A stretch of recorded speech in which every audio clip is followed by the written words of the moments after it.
For Global Medical News Network, I'm Heidi Splete, reporting from Washington, D.C. at the Eastern Regional Meeting of the American Federation for Medical Research.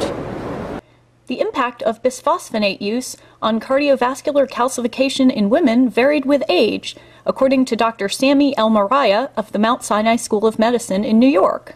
Well, so my goal in conducting this study was to really evaluate whether bisphosphonate use has any effect on cardiovascular calcification.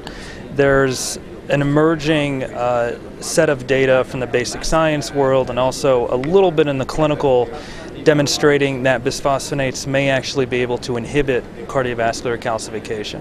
And so what I wanted to do was to try to actually look at that question and hopefully answer that question in a large clinical cohort. One thing that we found that we really weren't expecting to find was that there's an interaction of age with the relationship between bisphosphonate use and cardiovascular calcification. So what I mean by that is that we found in subjects less than 65 years of age that those who were on a bisphosphonate had more prevalent cardiovascular calcification, and so a higher percentage of them had calcification at the aortic valve, the mitral valve, the coronary arteries, and the thoracic aorta. However, when you go to subjects who are greater than 65 years of age, we actually saw the opposite.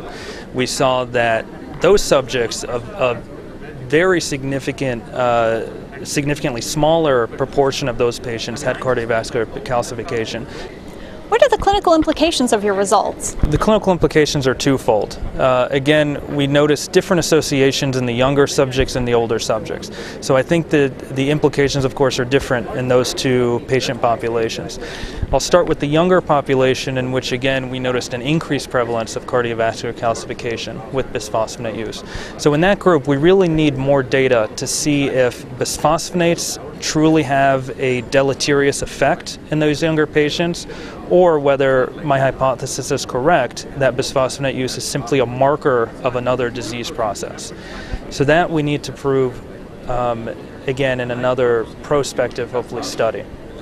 For the elderly patients where bisphosphonate use was associated with reduced cardiovascular calcification, again, at this point, this is a cross-sectional analysis. This is simply hypothesis generating, and we do need to pursue this. However, there's emerging data that suggests that these agents may actually be helpful in either slowing or preventing the progression of cardiovascular calcification.